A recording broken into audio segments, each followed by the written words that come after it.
Hey everyone, thank you so much for being here today. My name is Denise. I'm also known as heywigsister on Instagram and Facebook.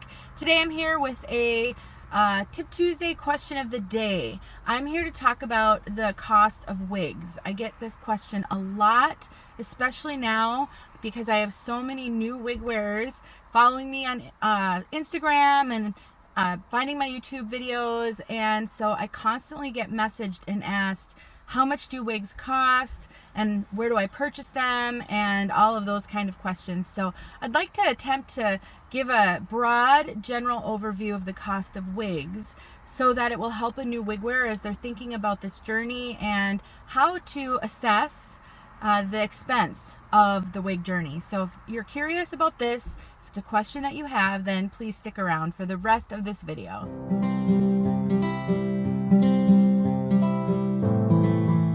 So, cost of wigs and the financial outlay of wig wearing is sort of a Pandora's box. There is a lot to unpack when it comes to how much it costs to wear wigs. And while I can't give you a definitive answer, what I can do is give you my personal experience and what I've observed over the course of the almost 4 years that I've been wearing wigs, and try to help you as you're assessing this whole thing. And I will just say, while there is an expense and a cost associated with wearing wigs, I think if we're really honest with ourselves, we still have a significant outlay when it comes to dealing with hair loss. And many of us have spent tons of money on things to help us with our hair loss, whether that's all of the different things that come across us, our kind of view when we're looking up how to stop hair loss, how to reverse hair loss, how to grow hair back.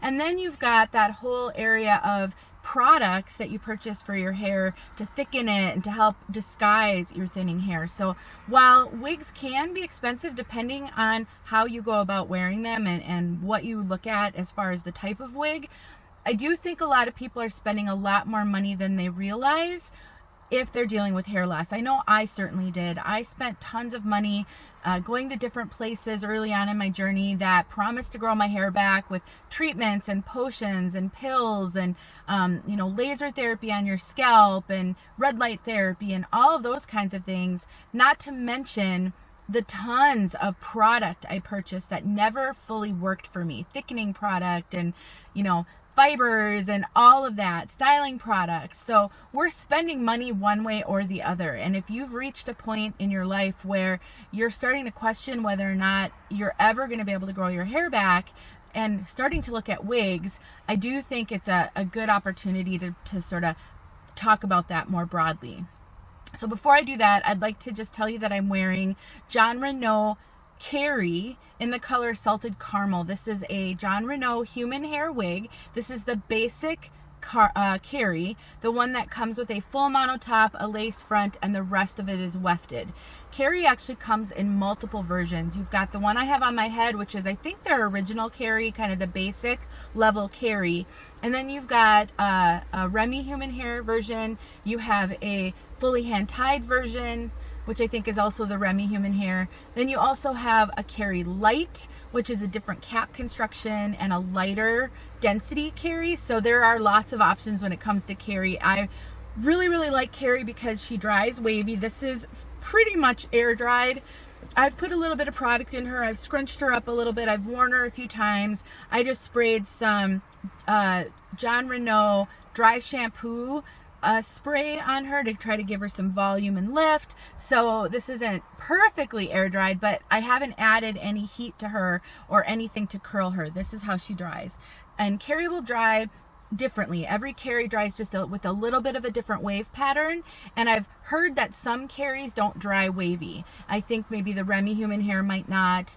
The lighter the hair, the less wavy it'll dry. Sometimes lightening the hair will remove some of that natural wave. So don't assume that every Carry is going to look exactly like this, but I've had 3 Carries now, and all of them have dried with some form of a natural wave. All right, cost of wigs. You can spend anywhere from $20 all the way up to thousands of dollars on a wig. It really depends on what you're looking at. If you purchase a cheap wig on Amazon or eBay, you might be able to find a decent looking piece for $20 to $50. I've seen people do that. I've personally purchased a couple of Amazon wigs that I didn't find were realistic enough to wear just like this, like down for every day, but with hats or styling, I definitely found that I could get away with a super cheap piece. Now, the con to that is you never know if you're going to get a good one. Sometimes the sellers that sell those super cheap pieces don't always have consistency, and you might not get a great piece, and you might need a little bit of skill in dealing with it to make it your own. Some thinning, some trimming, different things that you might have to do to make it look more natural. And because they're using a lot cheaper of a synthetic fiber, you might not find you get the longevity out of it. So if you're looking for a wig that you can wear for a long time, every day, all day, a really cheap synthetic may not be the right approach for you. And when you think about the wigs that I show most often on my YouTube channel, the ones that I review most often, what are called the ready-to-wear market, I'm talking about Estetica wigs, Gabor wigs, John Renault wigs, Ellen Villa, all of those name brands, Tressalure, Rene of Paris, Noriko, you'll typically find those to run anywhere from $90-ish all the way up to $600-700 for a synthetic wig. We're not talking about human hair right now. And there are variations in that price range. You'll get different cap construction, different densities. The hair fibers will feel different. So it will really depend on what you're looking for and how much work you want to do to make that wig your own. A basic cap wig will be cheaper than a wig with a lot of cap features. Typically, not always, but typically. And if you're not sure what I'm talking about when I mention wig cap construction, then I encourage you to watch my new wigwear series. I believe it's the episode 2, or I'm trying to think here, episode 1 or 2, it's Wigs 101. It's where I go into all of the details of the different hair fibers you'll find, synthetic versus heat friendly versus human hair, and then the different cap constructions, basic cap, lace front, monofilament, all of that. So please go watch that video if you're unsure what I mean by cap features.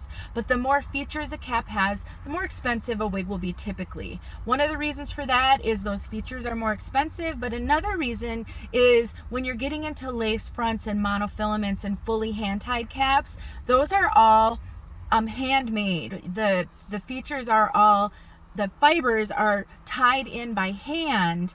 And whenever you do something like that, where you're using, a human being is doing the work and it's takes a longer time to produce those, you will pay a little bit more. It's a premium type of a wig. Now, I would also say that some people never feel comfortable with synthetic wigs. They just don't ever feel like they look super realistic. And so then you'd be looking at human hair as your option for wigs. And that price of human hair wigs can vary dramatically. You can find human hair wigs for a couple of $100, and you can find them for $4,000 and $5,000. I would caution you about purchasing human hair wigs that are super inexpensive, because the quality of that hair typically isn't as good. It won't last you as long. And then the sourcing of that hair could be questionable. There are a lot of unethical human hair sellers. I'm not talking about the end retailer that you may purchase from necessarily, but the people who source that hair. And they may not be paying an ethical price for the hair that they're sourcing. They may be taking advantage of the donors who donate that human hair, or their gathering practices may not be something that you would want to put on your head. So I want to really caution you, human hair is an area of some controversy. Some people will never wear human hair because they don't want to support an industry that may not be sourcing ethically. But there are ethical sourcers out there. I've seen some videos on this topic. And I will just throw in there, donating human hair could be a way that some women in developing countries, third world countries, support their families. If they are donating their hair to an ethical sourcer who is willing to pay what the true value of that hair is, they could make a good amount of money. If there's a few females in a family doing this, they could make a substantial amount of money that will support their family. And when you think about it, it takes a long time to grow out your hair to the point where it's able to be donated for something like a wig, and the care that they provide it. And so it's not something that a woman can do very often. So if they're not being paid a reasonable price for that, they're really being taken advantage of, because they're not going to be able to donate more hair now for quite some time when you think about how long it takes hair to grow. And so I just want to throw that out there, because I know that is an area of controversy, and sometimes people question the price. If they're looking at a wig and it's going to cost them $1,500, $1,600, $2,000, that may seem like an unreasonable price. But when you really think about how rare a good quality human hair wig is, and how long it takes someone to create the hair that's donated for that, it starts to make a little bit more sense that you'd be paying more if it was ethically sourced. It is worth asking any seller that you're looking to purchase from what steps they take to ensure that the hair that they're purchasing is ethically sourced. But so, kind of in a general, and this is meant to be a broad overview, I'm not getting into the nitty-gritty details, but if you're new to wig wearing and you're trying to determine how much it's going to cost you to purchase a wig, I would say for a decent quality synthetic wig that's going to last you a few months, and in general wisdom is 2 to 4 months for a synthetic wig for daily wear, like long daily wear, not throwing it on your head for an hour here and there, but every day for 8+ hours a day, then you can expect to pay a little bit more money for that wig, because it's a little bit of a higher quality. I would say it's not unreasonable to pay $250 to $400 and $450 for a good quality synthetic wig that isn't fully hand tied.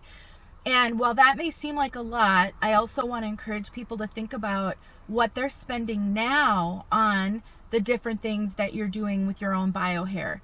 If you're taking it to be professionally cut because you're trying to find cuts that will disguise your thinning hair, if you're paying for color processing, I used to use box color on my hair, because when you put color on your hair, it thickens up the hair fibers a little, and it made my hair a little thicker and easier to work with. I didn't go to a salon because I never wanted to go anywhere with my thin hair, but some people do get their hair regularly colored. That is an expense that if you start to wear wigs full time, you won't have anymore. And then look in your cupboard and see how many products you actually have that you use to try to hide your thinning hair, to try to make it more manageable, or if you just have difficult to work with hair. And then think about the fact that you won't be purchasing all of those products anymore. When you wear synthetic wigs, you really don't need a lot of product. I personally don't like to put a lot of product on my synthetic wigs. I think it makes them dirty faster. I just find it to be pretty unnecessary. And so you can get away with a synthetic wig and that whole wig wearing journey with very few products needed to keep it looking good and styling it. Some people just use woolite and fabric softener to wash and care for their wigs. And I've heard people who have great success with that. So there are ways to do this on somewhat of a budget, but I think the biggest question I would have of someone asking how much are wigs going to cost them are, what is your intention with them? How do you plan to wear them? How often do you plan to wear them?